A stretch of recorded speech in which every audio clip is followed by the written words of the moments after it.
Olá pessoal, está começando mais uma edição do Terra Agora. Estamos ao vivo, diretamente dos estúdios Terra, em São Paulo, para todo o Brasil. E no programa de hoje a gente vai trazer uma conversa com Sidney Magal, falando sobre o lançamento do filme Meu Sangue Ferve por Você. Teremos também participações especiais do Tico Santa Cruz, do Tato do Fala Mansa e o pessoal do Planta e Raiz, falando sobre o musical Sou o Sul. Uma reportagem exclusiva sobre a venda de celulares irregulares no Brasil, atualizações sobre a reconstrução do comércio de Porto Alegre, as novidades da 28ª edição da Parada LGBT+, com a multiartista Craig Queen, além dos impactos da morte do presidente do Irã no Brasil e no mundo.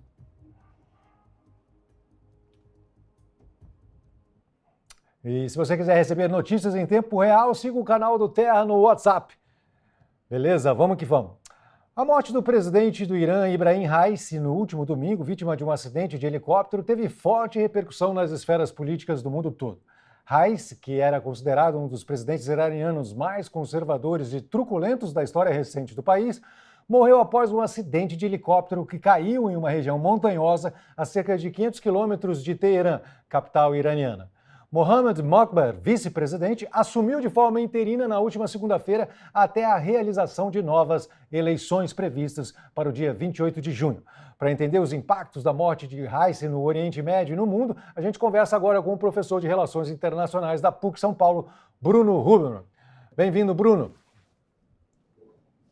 Obrigado, Casé. É um prazer estar aqui de novo com vocês. Um prazer estar dividindo o programa com tanta gente, né? Músicos, Sidney Magal, enfim. Prazer. Muito obrigado. Querido, Ibrahim Raisi era visto como o sucessor de Ali Khamenei, líder supremo do Irã, que já está com 85 anos e atua desde 89 no país. Como é que fica, então, a sucessão depois dessa embolada de meio de campo? O ponto principal para o Irã nesse momento é assegurar a estabilidade e manutenção da mesma linha de poder, né?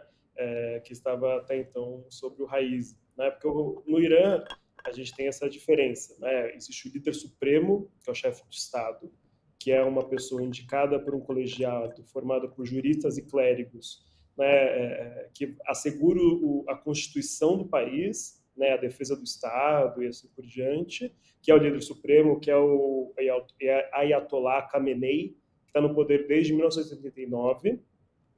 E tem o chefe de governo, que é o presidente eleito democraticamente, dentro do que a democracia iraniana permite, né, ser eleito, né, porque os pré-candidatos, né, para serem aprovados, para se tornarem candidatos, eles têm que passar por uma mesma aprovação desse mesmo colegiado, que veta alguns candidatos de uma forma a impedir que candidatos radicais, né, que de alguma forma se oponham as orientações do Estado, né, pensando que é um Estado revolucionário, né, que tem mantido o que eles entendem como projeto político da Revolução de 79 no Irã, né, a manter uma continuidade.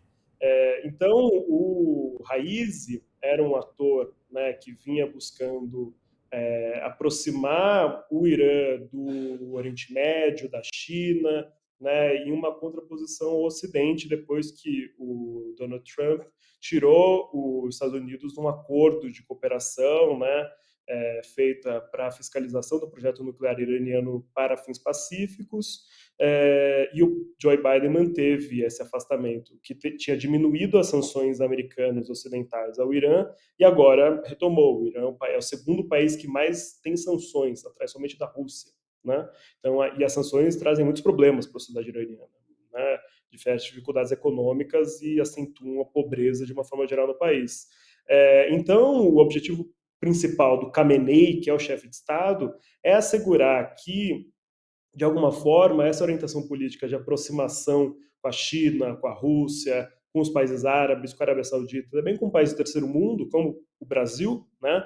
Lembrando que o Irã faz parte do BRICS atualmente, então é um parceiro estratégico do Brasil, né?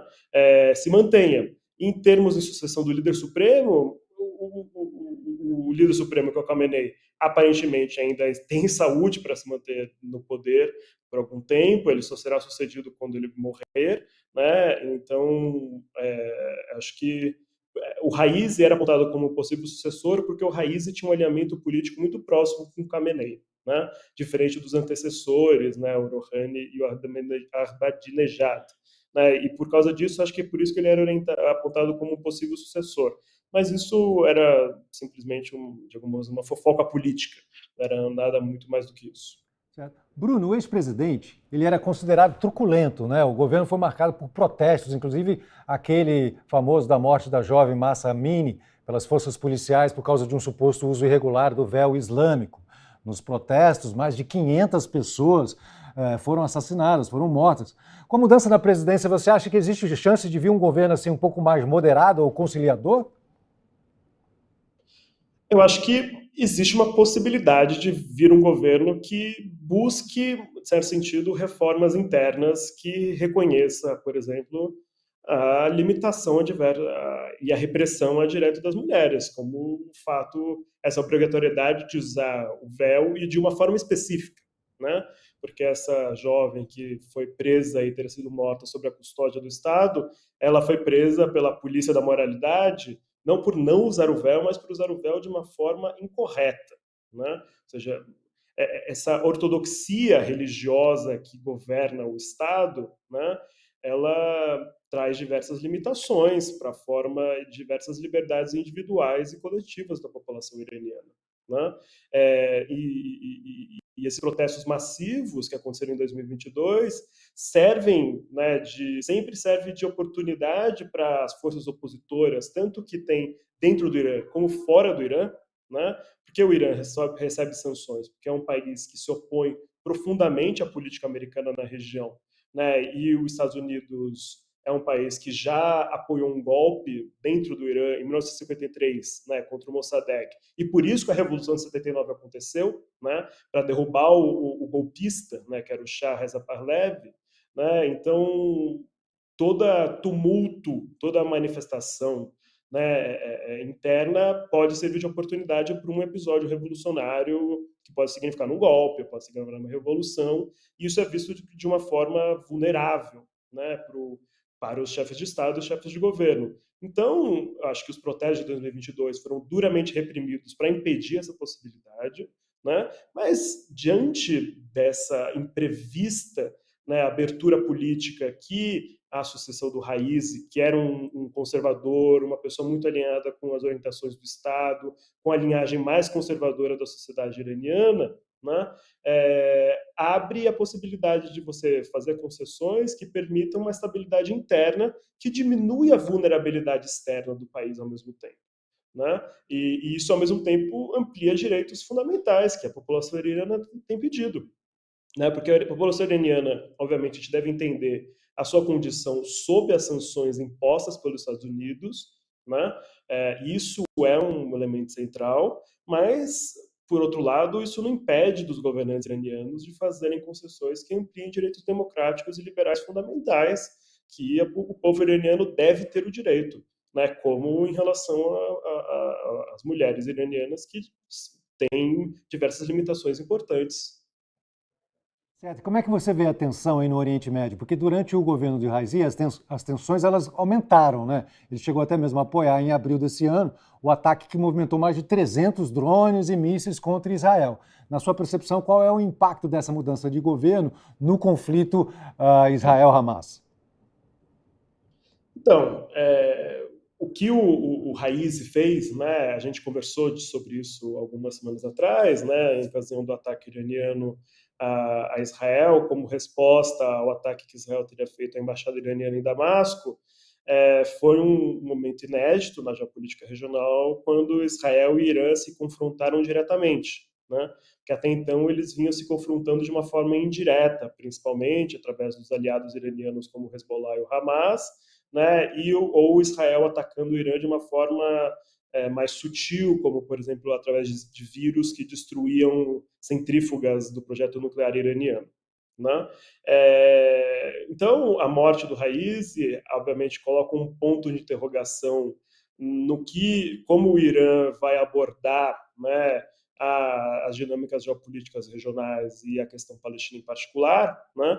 Porque o que a gente viu nos últimos meses, nesses últimos anos, era uma atuação mais contundente do Irã no apoio, né, a luta violenta e armada palestina representada pelo Hamas, tanto que o ataque do 7 de outubro certamente foi feito com a anuência do Irã, né, que é o principal apoiador político, financeiro e militar do Hamas ao lado do Catar, né? Então, abre um ponto de interrogação, mas o que o Khamenei, que é o chefe do Estado, disse que eles vão buscar manter esse apoio ao povo palestino, né? Representantes das forças guerrilheiras palestinas, né, da Jihad Islâmica, da FPLP e do Hamas estiveram presentes, né, estão presentes no Irã para o funeral, né, do Raisi e se encontraram com Khamenei e discutiram estratégias, né, em reuniões que aconteceram entre ontem e hoje, né, inclusive esteve presente, né, um dos líderes do Hamas que foi acusado, né, pelo Tribunal Penal Internacional de Crimes de Guerra, né, pelos ataques do 7 de outubro. Então, óbvio que abre uma interrogação, né? Mas acho que essa interrogação não é muito grande, porque, como eu coloquei, né, o objetivo tanto do Khamenei, que é o chefe de Estado, como, de uma forma geral, das forças políticas que estão ali, é uma continuidade. Continuidade significa, né, uma importante atuação no Oriente Médio, uma aproximação com a China, um fortalecimento dessas capacidades militares iranianas, né?